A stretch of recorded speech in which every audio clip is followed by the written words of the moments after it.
우리 브레인은, 우리 생명체 속에 있는 이 브레인은 실제를 보지 않게끔 진화되어 왔다는 거예요. 이 점이 굉장히 중요해요. 첫 번째, 실제를 전적으로 보지 않게끔 진화되어 왔고. 죄송한데요. 네. 실제가 있는데 안 보게끔 진화. 그러니까 있는데 안 보게끔 진화. 그렇죠. 요즘은 잘 따라가야 돼요. 실제가 없다고 하면 불교철하고 비슷해져요. 실제가 분명히 있다. 그건 확실히 해요. 그런데 실제를 깊이 있고 보지 않은 쪽으로 진화해왔다. 그래서 why, 왜 그랬느냐. 이 문제가 가장 이제 핵심입니다. 그래서 생물하고 들어오는 거예요.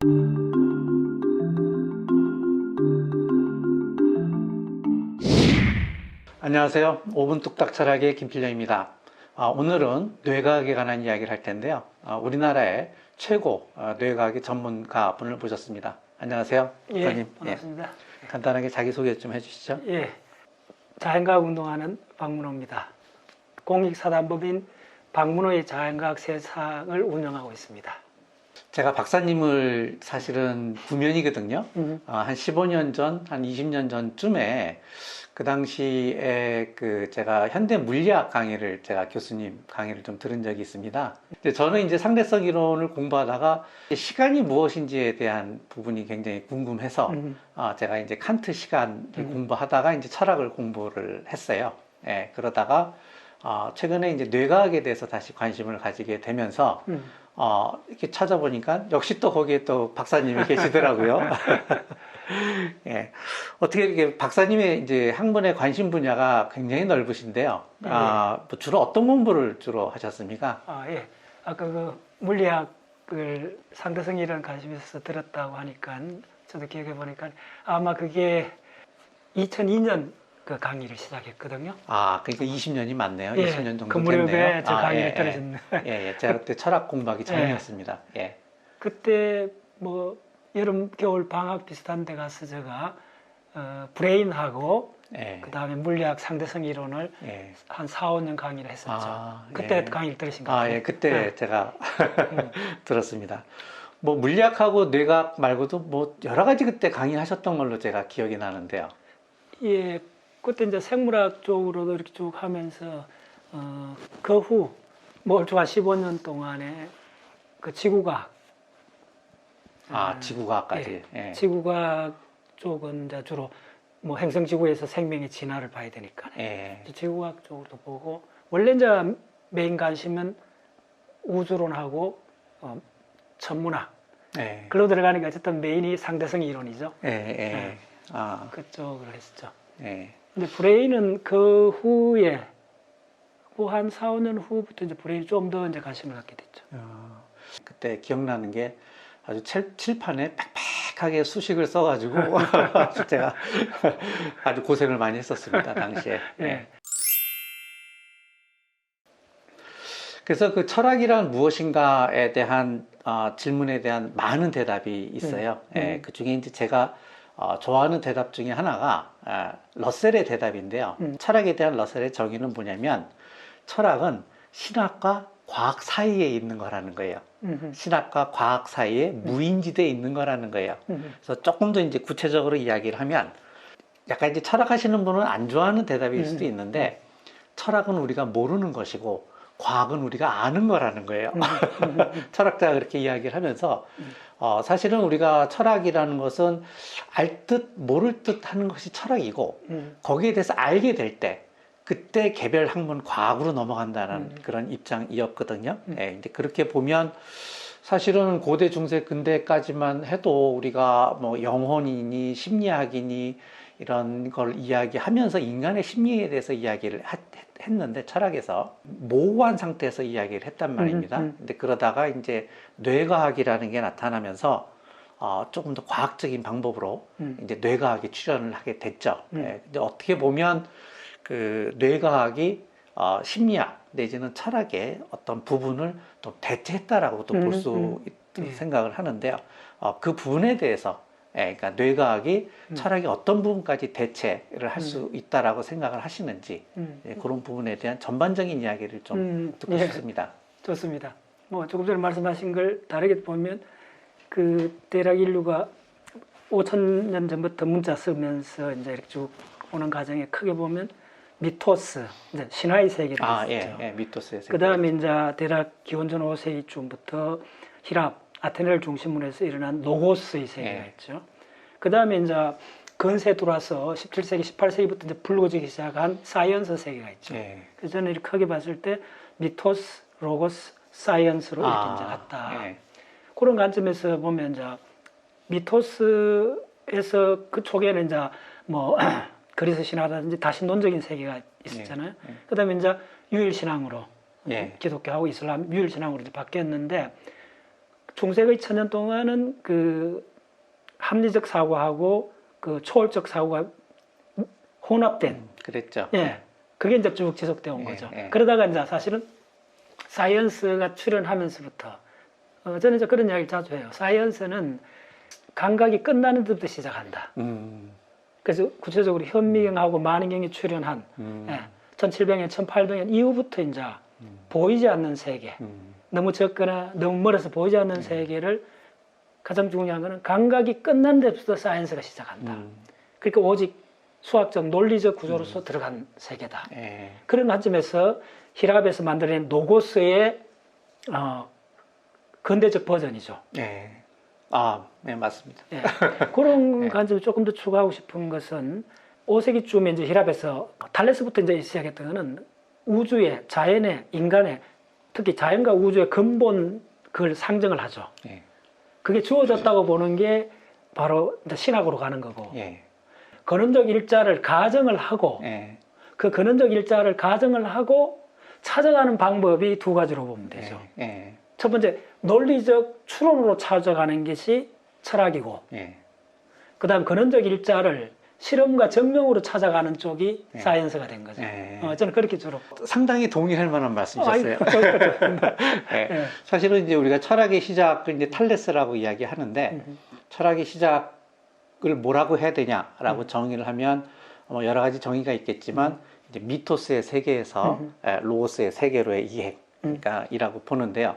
뭐 아시겠지만 사실은 우리가 그 탈레스는 나일강이 범람하는 이유를 그 전에 이제 이집트 사람들이나 고대 사람들은 나일강이 범람하는 이유는 나일강이 신이 화가 났기 때문이다라고 설명을 했는데 탈레스는 그거는 북쪽에서 바람이 부니까 강물이 정체돼서 나일강이 범람하는 거 아니냐라고 대답을 했거든요. 그러니까 물론 이제 그게 정답은 아니에요. 사실 이제 우기철에 저쪽 밀림지대에서 그렇죠. 비가 많이 와서 나일강이 범람을 하는데 어쨌든 탈레스는 자연현상을 자연적인 원인으로 설명을 하려고 했기 때문에 그렇죠. 철학이 출현하게 됐다라고 설명을 하는데 막 그런 말씀하고 좀 비슷한 것 같습니다.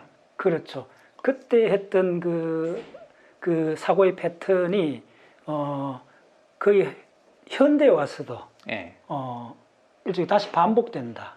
그래서 오늘 뒤에 쭉 이야기가 이제 그래서 그때 가장 많이 던졌던 게 플라톤의 이데아 이론은 사실은 지금 또 지금 가상 세계하고 이 실제 세계를 보는 관점이 그거의 연장선이라 할까. 예, 맞습니다. 저도 그렇게 생각합니다. 이제 뭐 러셀에 대한 철학의 정의, 과학의 정의는 이제 마음에 드셨을 거라고 생각을 합니다. 철학은 우리가 모르는 것, 과학은 우리가 아는 것. 약간 이제 파격적인 주장이기도 한데 조금 이제 그 뇌과학에 대해서 약간 그 한계를 지적하는 질문을 한번 제가 좀 드릴까 합니다. 뇌과학자 입장에서는 다소 불편할 수 있는 질문일 수도 있는데요. 그게 미국의 철학자 그 네이글이라는 사람이 있는데 이 사람이 박쥐가 되어 본다는 것이라는 논문을 썼어요. What it is like to be a bat 이라는 논문을 썼는데 우리는 박쥐의 마음을 알 수 없다는 거예요. 그러니까 예를 들어서 우리는 박쥐가 초음파를 쏴서 거기서부터 반사돼서 오는 걸 가지고 대상을 인식한다라고 이야기를 하지만 실제로 박쥐가 어떻게 느끼는지 우리는 알 수 없다라는 거예요. 그러니까 이거를 인간에게 적용을 하면 그 이제 메리의 방 사례가 있는데요. 이제 메리라는 여자 아이가 평생을 자기 방에서만 살았어요. 그런데 그 방은 모든 물건이 흑백으로 돼 있어요. 그래서 컴퓨터도 흑백 모니터인데 이 메리가 컬러에 대해서 궁금했던 겁니다. 색을 연구해야 되겠다. 그래가지고 인터넷을 뒤지면서 빨간색은 파장이 얼마고 뭐 피의 색깔이 빨간색이고 빨간색을 보면 사람이 어떤 느낌이 들고 이런 걸 열심히 연구를 했어요. 그러다 어느 날 메리가 자기 방에서 나와서 빨간색을 처음 본 거예요. 그때 메리가 이게 빨간색이구나 라는 걸 처음 느낀 거예요. 그리고 이제 이게 이제 뇌과학자에 대한 한계를 지적할 때 나오는 사례인데, 과연 우리가 인식을 브레인 사이언스적으로 어떻게 설명한다라고 해서 그게 정말 인간의 감정이나 마음을 설명하는 거라고 볼 수 있냐? 라는 이제 한계에 대한 질문이 있을 수 있거든요. 예, 좋습니다. 그게 이제 그 네이글의 그 박제의 마음 그 이야기는 많은 책에서 언급을 하죠.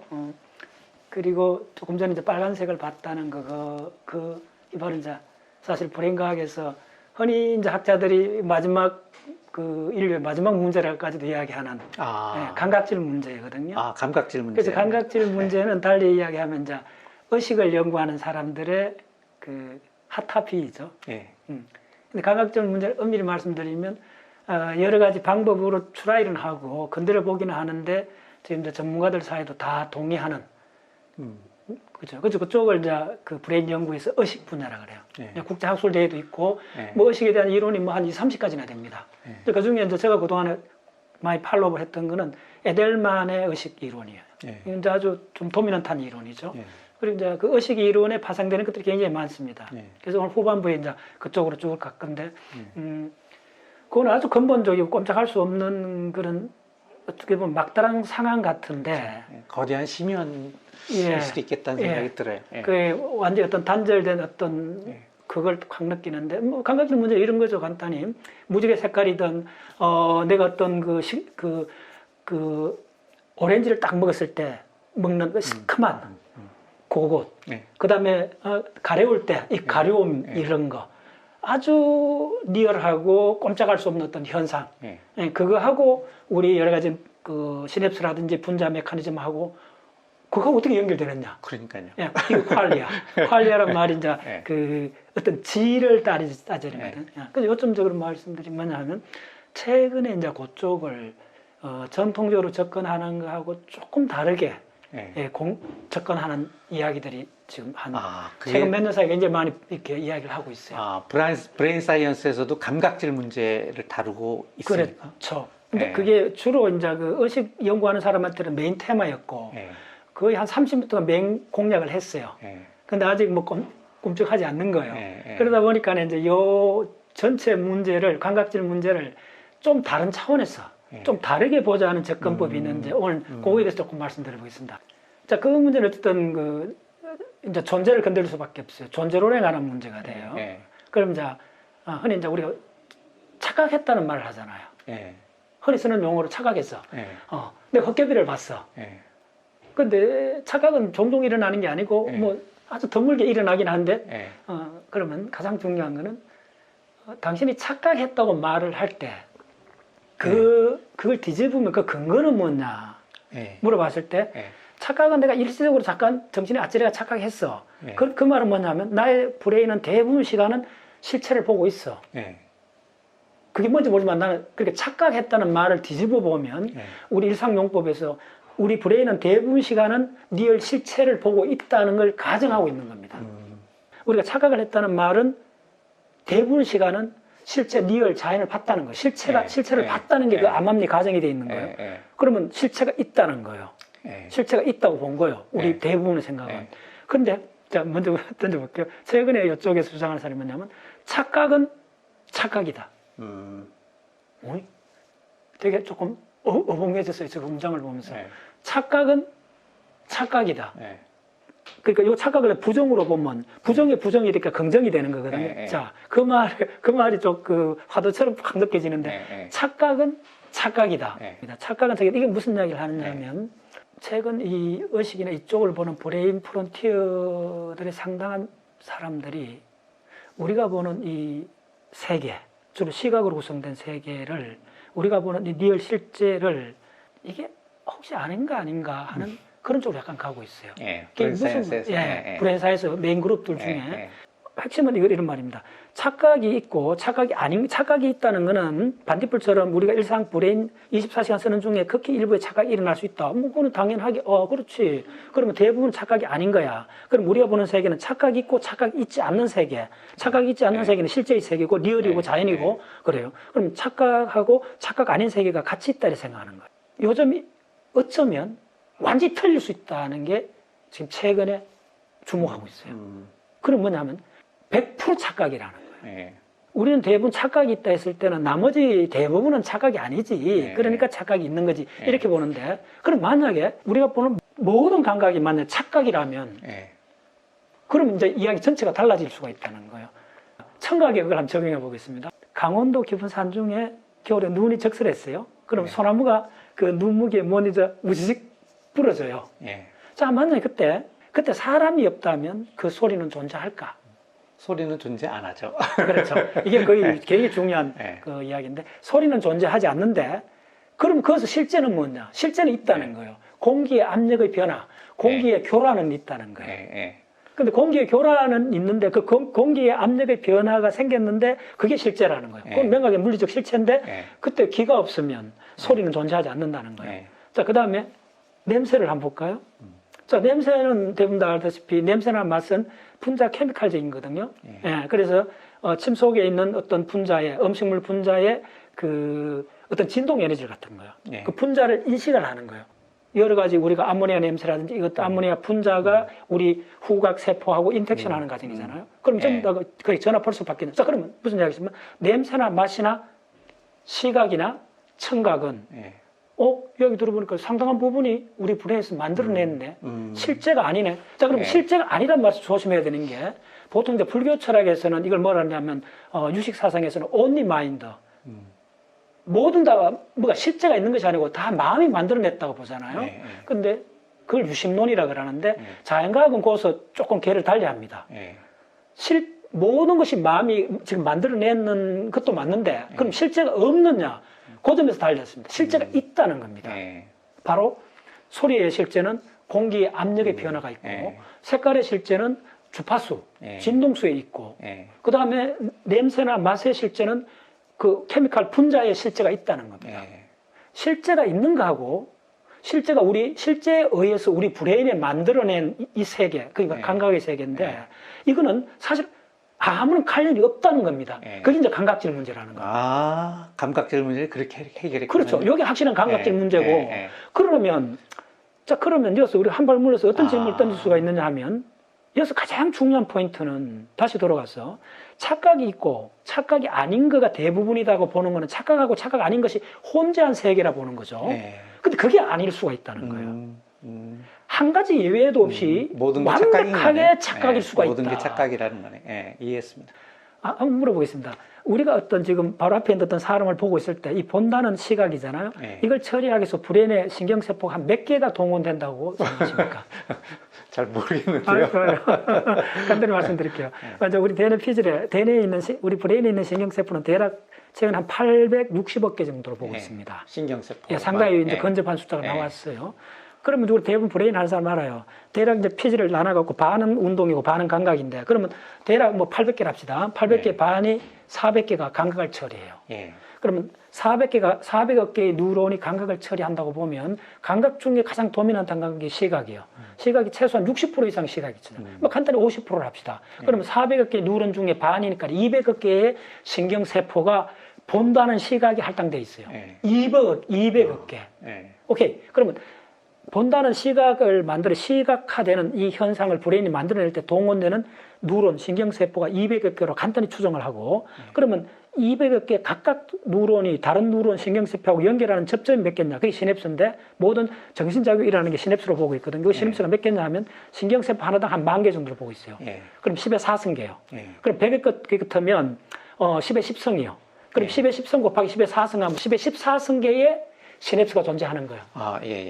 자, 그럼 10의 14승계가 만들어내는 게 뭘 만들어내는가 간단히 카운트 해드릴게요. 자, 그 중에 하나가 색깔입니다. 뭐 그거는 뭐 간단히 처리할 수 있을 거예요. 그 전에 또 쉬운 것부터 말씀드리면 움직임에 대한 감각입니다. 움직임은 존재할까요? 이 문제는 심각한 문제가 됩니다.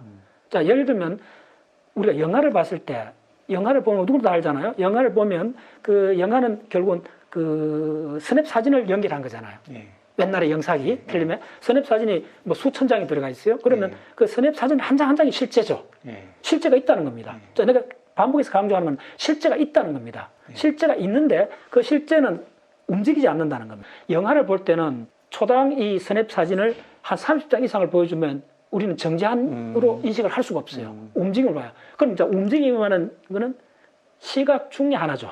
움직임이라는 시각은 존재하느냐 물으면 존재하지 않는 거죠. 움직임이란 존재하지 않는 거죠. 전적으로 우리 브레인이 만들어내는 뭐냐면 차이죠. 무슨 차이냐면 바로 한 프레임 전에 이미지하고 그 다음 프레임이 거의 100분의 1초 만에 지나갔는데 두 이미지 사이의 차이를 우리가 계산한 거죠. 그 변화를 운동으로 인식한 거죠. 굿. 그래서 공간상의 변화를 움직임으로 인식했고 시간상의 변화를 뭐라 하냐면 상태의 변화로 인식했는 거예요. 움직임의 실체가 있느냐 물었을 때 움직임의 실체는 궁극적으로 따져보면 스냅 사진이겠죠. 예. 근데 그건 움직임이 아니죠. 예. 그러면 우리 브레인에서 움직임을 만들어냈죠. 예. 그게 시각의 한 구성 요소죠. 예. 움직임이란 시각. 색깔도 주파수라는 걸 자연에는 주파수가 있어요. 자연의 주파수는 실제예요. 진동수를 잴 수가 있으니까요. 그런데 색깔이라는 실체는 자연에 존재하지 않죠. 예. 움직임이 과연 자연에 있느냐? 이게 되게 황당한 문제가 돼요. 우리는 매일 보죠. 태양이 움직이고 달이 움직이고 나무잎이 움직이고 항상 보는데 그러면 움직임의 실체가 있느냐 이 문제는 불행과학적으로 되게 황당한 결론에 도달해요. 이게 바로 우리 철학하시니까 바로 뭐죠? 그 유명한 제논의 역설. 제논의 역설로 파르메데스 우리 하셨잖아요. 저 유튜브 봤습니다. 잘하셨던데 그 파르메데스 역설이 파르메데스 이야기가 바로 뭡니까? 존재는 존재하고 존재하지 않는 것은 존재하지 않는다. 그 이야기잖아요. 같은 이야기입니다. 지금 이게 다시 만나고 있습니다. 놀랍게도 2500년 전 그 파르메데스가 이야기했던 형이상을 처음 그 초석을 놨던 그 사람의 언질이 지금 다시 소환되고 있습니다. 움직임은 브레인이 만들어낸 거라. 자, 색깔하고 움직임 어느 정도 해결이 됐습니다. 그럼 가장 어려운 부분이 뭐냐면 오늘 제가 오면서 계속 사고 실험했던 거는 형태라는 문제. 요거는 간단찮아요. 조금 더 면밀히 봐야 돼요. 그러나 이걸 계산하는 이 계산기는 어마어마하다는 거예요. 형태는 어떻게 만들어지는가? 그럼 형태의 실체가 있느냐? 형태의 실체가 없다면 날아온 돌멩이 내가 맞고 피가 흘리고 넘어지면 이때도 실제 없다고 하겠느냐? 이런 문제 당도해요. 근데 이 문제는 간단하게 사고 실험으로 해결되는 문제가 아닙니다. 날아오는 돌멩이라 합시다. 돌멩이도 원자로 돼 있죠. 그럼 하나의 에너지 덩어리를 볼 수 있어요. 실제는 에너지 덩어리요. 그러면 그거 있는 내가 맞고 있는 내가 피를 흘리고 넘어지는 나도 물질로 돼 있어요. 에너지 덩어리요. 그러면 이걸 에너지니까 파동으로도 바꿀 수 있어요. 두 파동이 고밀도로 함께 연합을 해버린 거예요. 함께 엉겨붙어 버린 거예요. 돌멩이가 날아와서 내가 맞았다는 현상을 궁극적으로 실제로 보면 두 개의 응집된 파동의 덩어리가 함께 합쳐진 거예요. 왜 그러냐면 파동은 합쳐지거나 소멸 간섭할 수가 있거든요. 근데 고밀도로 몰려 있다는 거예요. 그리고 그걸 이제 입자적으로 좀 충돌했다 보는데 그게 함께 한 덩어리 찰떡처럼 한 덩어리 됐다가 분리될 때 돌멩이는 그대로 분리가 안 되는데 에너지 덩어리가 크니까요. 찰떡 같은 거는 쪼개져 나갈 수가 있다는 거예요. 그래서 우리가 그걸 내가 죽었다는 현상으로 해석을 한다는 거예요. 자, 다시 또 좀 더 들어가서 형태는 존재하는가? 실제하는가? 난 브레인사이언스 시각에서 가장 근본적인 문제가 형태는 실제하는가 이 문제거든요. 근데 요거는 독일의 게스탈트 심리학자들이 쫙 이렇게 진행을 많이 해놨어요. 우리가 형태로 브레인을 느끼는 거는 시각 표질에서 어떤 선분들이 연속되고 하나의 폐회로를 그릴 때 하나의 형태로 인식을 하게 돼요. 그러면 거기서 실제는 뭐냐면 끊어진 짧은 선분일 뿐이에요. 그 선분이 바로 옆에 있는 선분하고 유사성을 가졌다는 거예요. 각도의 유사성을 살짝 틀어졌지 완전히 틀어지지 않았다는 거예요. 연결이 됐다는 거예요. 그리고 이게 붙었는 게 아니고 실제는 쪼매는 화살이라는 거예요. 쪼매는 화살이 완전히 결합한 건 아닌데 연속을 하면서 계속 가갖고 하나의 폐루프를 그릴 때 다른 모든 화살은 랜덤하게 모든 방향을 랜덤하게 가리키고 길이도 다 다른데 요거에는 짧은 선분들이 연속을 해갖고 폐회로를 그릴 때 우리 브레인은 그걸 곧 화살과 화살 사이에 틈이 있는 걸 채워넣기를 통해서 매끄러운 하나의 선으로 만들어낸다는 거예요. 그게 바로 형태의 기본이거든요. 그럼 그것도 다 우리 브레인이 만들어냈죠. 이제 증명이 된 거예요. 뭐가 증명이 됐냐면 시각은 지금까지 이야기를 해서 형태, 색깔, 움직임이 있는데 형태도 색깔도 움직임도 다 브레인이 만들어냈다. 근데 왜 그걸 우리가 리얼하게 못 느끼느냐 하면 우리가 그 사용된 자원이 얼마나 어마어마하게 많이 사용됐는가를 깨닫지 못해서 그런 거예요. 200여 개의 뉴런이 이 간단한 얼굴 하나를 프로세스 하는데도 200여 개의 뉴런이 다 관여한다는 거예요. 그래서 브레인 하는 사람은 뭐라 그러냐면 우리 바깥에서 이 눈은 사실은 보는 기관이 아니랄까지 이야기를 해요. 눈하고 우리가 본다는 이미지를 만드는 거하고는 사실은 한 10%밖에 관련이 안 돼 있어요. 그러니까 촉발할 뿐이지. 그래서 망막에 들어오는 빛의 10%만이 이미지를 만드는 거하고 연결돼 있어요. 90%는 브레인 내부에서 이 시각적 포톤 에너지하고 관계없이 브레인 내부에서 처리하는 과정이라는 거예요. 지금 제가 그 박사님 말씀을 들으니까요. 예. 이제 철학 채널이니까 철학에 대한 얘기를 좀 하면 사실은 이제 칸트하고 너무 흡사해서 제가 좀 놀랐어요. 그러니까 칸트의 입장은 뭐냐면 네가 보는 세계는 원래 그렇게 생겨먹은 게 아니라 네 브레인이 해석한 세계야.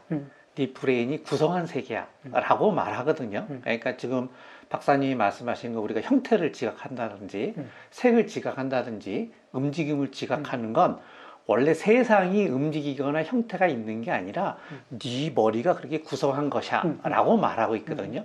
그런 입장하고 상당히 좀 유사하다는 생각을 했고 그 다음에 제가 놀랬던 거는 그러다 보니까 아까 맨 처음에 우리가 이 문제를 시작할 게 감각질 문제로부터 시작을 했잖아요.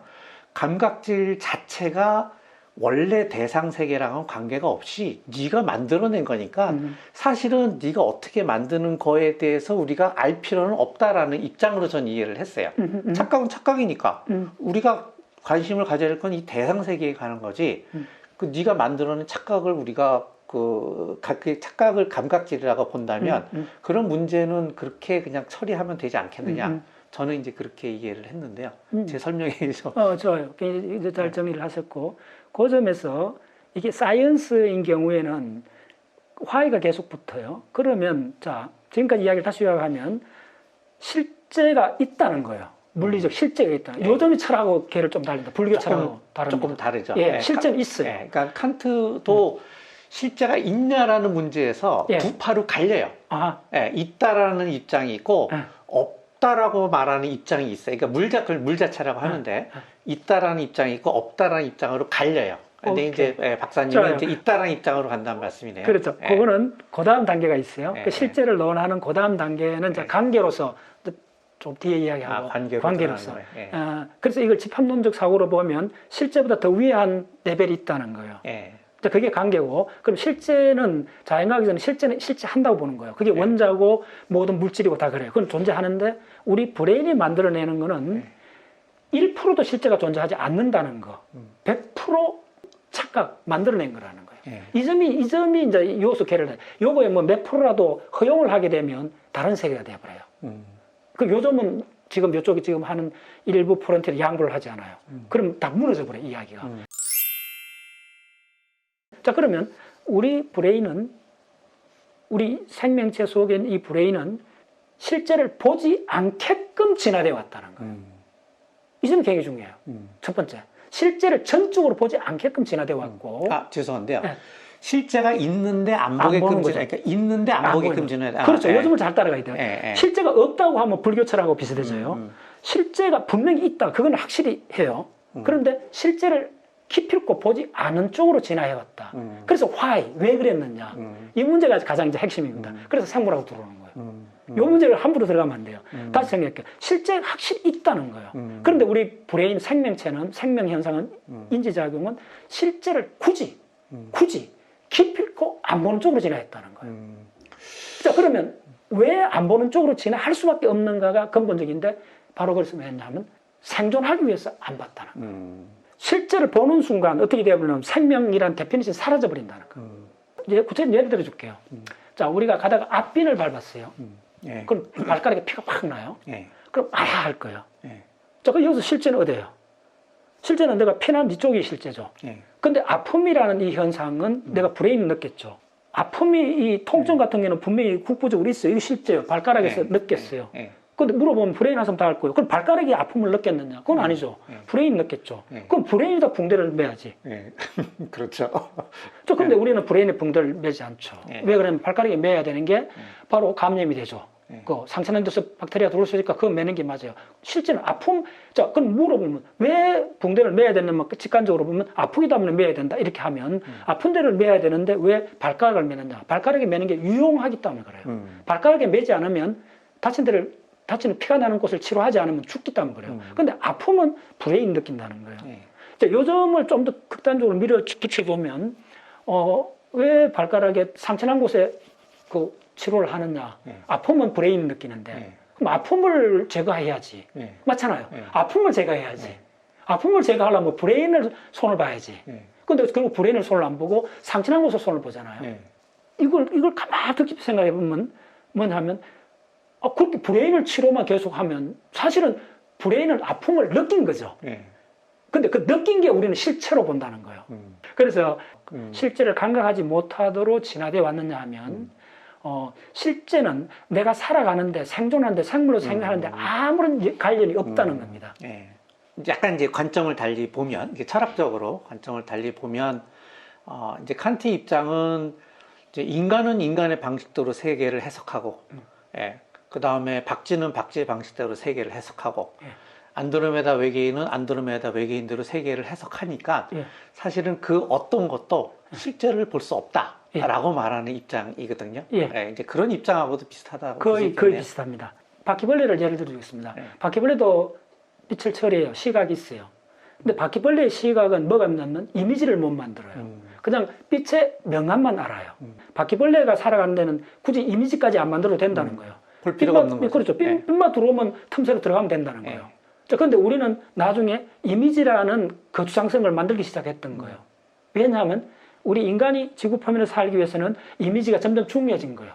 이미지가 중요하지 않는 동물에 있는 물고기 같으면 시각이 퇴할 수밖에 없는 거예요. 그래서 무슨 이야기를 하고 싶으냐 하면 결국은 시각이다 모든 감각은 그 생명종이 어느 생태 환경에 존재하는가 이 문제가 있다는 거예요. 어느 생태 환경에 정합적으로 존재해야만이 생존해야만이 되는데 그러려면 외부 환경에 대한 모델을 브레인에서 만들어내야 된다는 거예요. 다시 요약하면 무슨 말이냐면 브레인은 생태계다. 브레인이라는 거는 우리가 어느 환경에 사는가에 따라서 바퀴벌레나 독수리나 그다음에 악어나 다 다른 생태 환경에 살고 있고 그 생태 환경에 적응해 산다는 말이 바로 100% 그 생태 환경에서 그 각각 생태 환경마다 리얼이 있는데 실제가 있는데 그거하고 달리 그 생태 환경에 생존하기 위한 필요한 가상이 각각 다르다는 거예요. 좀 강하게 얘기하면 이제 가상의 세계를 사는 거네요.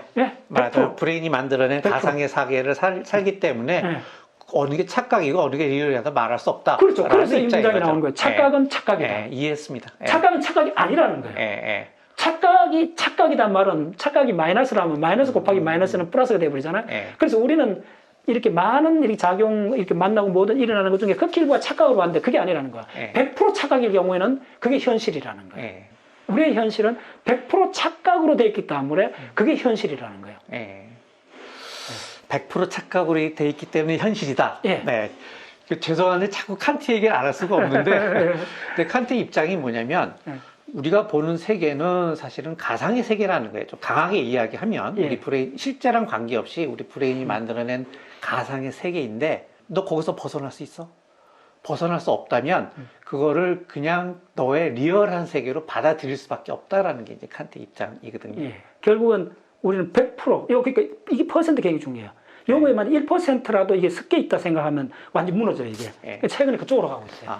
완벽하게. 그러니까 이제 박사님이 말씀하신 이제 착각은 착각이다라는 게 이제 어떤 의미인지 알겠어요. 어쨌든 우리가 보는 세계는 우리의 브레인이 이제 구성한 세계이기 때문에 그 자체가 착각인데 그렇죠. 우리가 진짜 원본을 못 본다라고 이야기할 수 없다라는 말씀. 좀에는 틈새가 있으면 그걸 통해서 원본을 볼 건데. 그렇죠. 틈새가 하나도 없다는 거야. 이제 요 문제입니다, 요 문제. 그래서 지금 감각질 문제도 지금 이렇게 접근해야 되죠. 감각질 문제를 어떻게 해결하려고 그러셨는지 대충 느낌은 왔습니다. 오늘 아주 첫 시간이었는데요. 전체적인 그 브레인 사이언스가 가지고 있는 입장에 대해서 한번 설명을 하신 것 같아요. 그리고 브레인 사이언스는 기본적으로 인간이 세상을 구성하는 방식에 대한 학문이다. 이제 그렇게 이해를 했고, 거기에 대해서 그걸 한마디로 정의할 수 있는 게 착각은 착각이다. 아주 인상 깊었습니다. 오늘 첫 시간이니까요. 이제 큰 틀에서 한번 이제 박사님의 말씀을 들었고요. 오늘 나오셔서 대단히 감사합니다. 예, 좋습니다. 감사합니다. 예.